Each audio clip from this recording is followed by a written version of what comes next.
आप कभी एक जायज़ा लें, वो लोग जब रिटायर हो जाते हैं ना, जितने भी रिटायर लोग हैं, वो क्या करते हैं, अब पहले उनकी एक्टिव लाइफ होती है, उसके बाद वो पैसिव लाइफ में आ जाते हैं, काम ही नहीं कर रहे, बैठे रहते हैं सारा दिन घर में।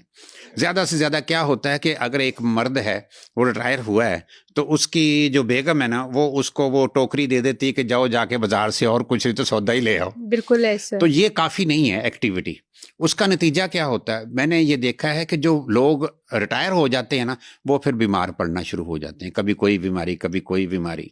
तो उससे वो लोग फिर ज़िंदगी ख़त्म होनी शुरू हो जाती है उनकी, बहुत से नुकसान उनमें होने शुरू हो जाते हैं, ऑस्टियोपोरोसिस हो जाती है और जोड़ों की दर्दें शुरू हो जाती हैं, और कुछ नहीं तो शुगर की बीमारी हो जाएगी, क्योंकि बैठेंगे तो कुछ ना कुछ खाते रहेंगे, वजन बढ़ेगा तो शुगर होने के भी चांसेस है, ब्लड प्रेशर हाई होने के भी चांसेस हैं। आप ये देखें, जिंदगी की डेफिनेशन क्या है, हरकत।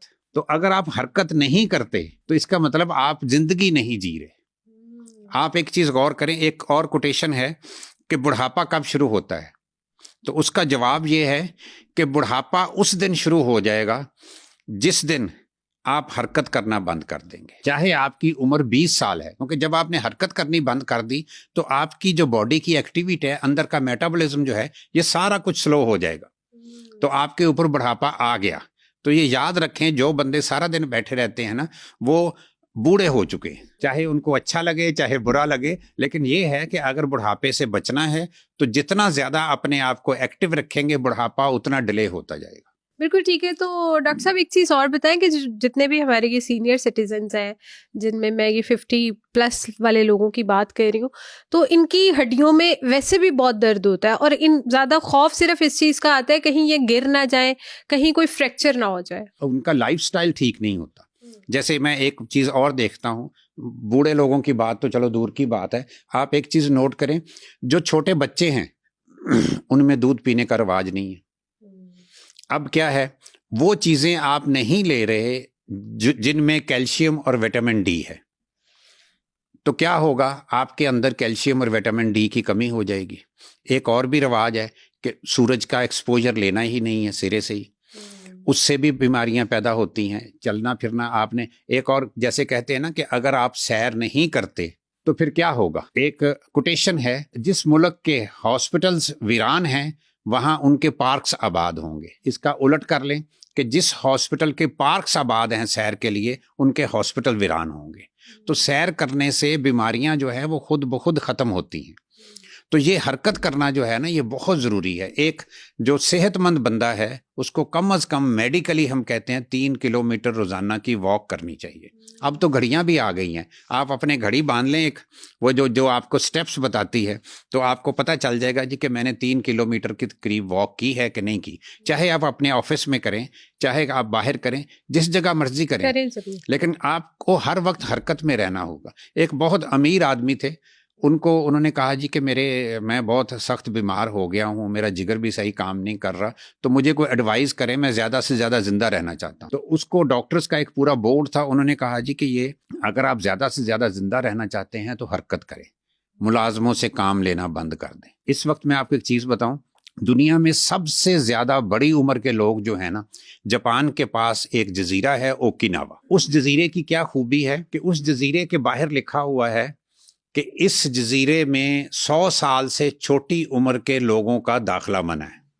अच्छा। उसमें सारे के सारे 100 साल से बड़ी उम्र के हैं। आप अगर वहां जाती हैं, कोई ऐसा शख्स जाता है जिसकी उम्र 50 साल है, तो वो वहां कहता है जी मुझे यहाँ किराए के लिए एक कमरा दे दो, तो वो कहते हैं जी आप 50 साल बाद आइएगा, अभी आप एलिजिबल नहीं है। बाहर वो उस जजीरे को आइलैंड ऑफ इमॉर्टल्स भी कहा जाता है। अच्छा। कि लाफानी लोगों का जजीरा। बाहर ये भी लिखा हुआ है कि 100 साल से कम यहाँ पे मौत का दाखला भी मना है। क्यों? कि वहाँ 100 साल से कम के लोग नहीं हैं। अब उनमें क्या चीज़ देखी गई है, वो कहते जी हमारे मुलाजम ही नहीं है, हम मुलाजम खुद काम करते हैं। तो ये खुद हरकत करना बड़ा ज़रूरी है। फिर ये है कि एक और चीज़ उनमें बड़ी ज़बरदस्त है, हम लोग तो यहाँ छोटी छोटी बातों पे परेशान होते हैं ना, वो कहते हैं छोटी बातों पे परेशान क्यों होना है, दूसरों की बातों को माइंड क्यों करना है, हम माइंड बहुत करते हैं।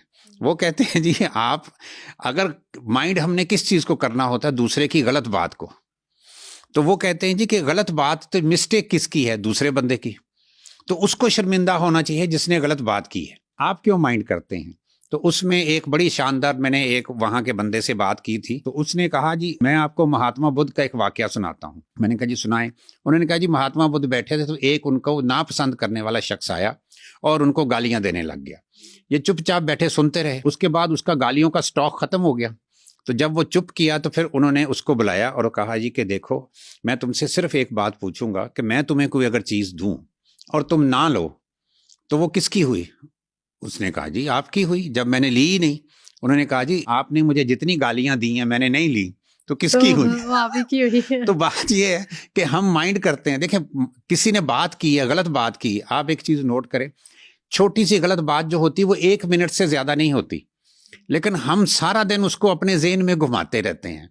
अगर गौर करो तो वो 1 मिनट का कसूरवार तो वो दूसरा शख्स है। जो सारा दिन आप अपने ज़हन में घुमाते रहे उस बात को, उसका कसूरवार कौन है? उसके कसूरवार तो आप खुद हैं। फॉर एग्जाम्पल एक बंदा ऑफिस जा रहा है, ऑफिस जाते हुए उसकी वाइफ ने उसको कोई काम कह दिया, तो वो 1 मिनट की बात है, चाहे वो गलत थी चाहे सही थी, लेकिन हुआ क्या, आप सारा दिन ऑफिस में भी बैठे, देखो जी वाइफ को एहसास नहीं है, निकलते वक्त वो ऐसी कोई बात कर देती है, डिमांड कर देती है, तो वो उसको आपने माइंड किया, सारा दिन अपने सर में घुमाए रखा।